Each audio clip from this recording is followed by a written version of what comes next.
LDF സംഘടിപ്പിച്ച മനുഷ്യച്ചങ്ങലയ്ക്ക് പിരിവ് നൽകാത്തതിന് തട്ടുകട തൊഴിലാളിക്ക് CPM DYFI പ്രവർത്തകരുടെ മർദ്ദനം. പത്തനംതിട്ടയിലാണ് സംഭവം.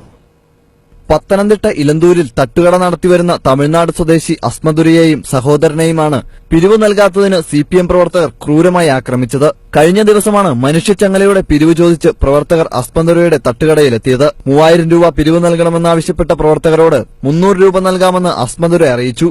എന്നാൽ മുഴുവൻ തുകയും നൽകിയേ മതിയാകൂ എന്ന് പറഞ്ഞ് പ്രവർത്തകർ കയ്യേറ്റം ചെയ്യുകയായിരുന്നു. നാട്ടുകാർ ഇടപെട്ടതോടെ മടങ്ങിപ്പോയ പ്രവർത്തകർ വൈകിട്ട് 7 മണിയോടെ വീണ്ടും തിരികെയെത്തി ഇയാളെ ആക്രമിച്ചു.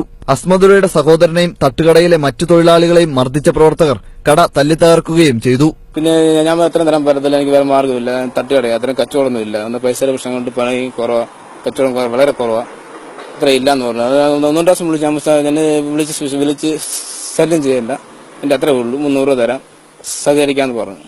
ആറന്മുള പോലീസിൽ പരാതി നൽകിയെങ്കിലും നടപടിയെടുക്കാതെ സംഭവം ഒതുക്കി തീർക്കാനാണ് പോലീസിന്റെയും ശ്രമം. ജയ്ഹിന്ദ് ന്യൂസ്, പത്തനംതിട്ട.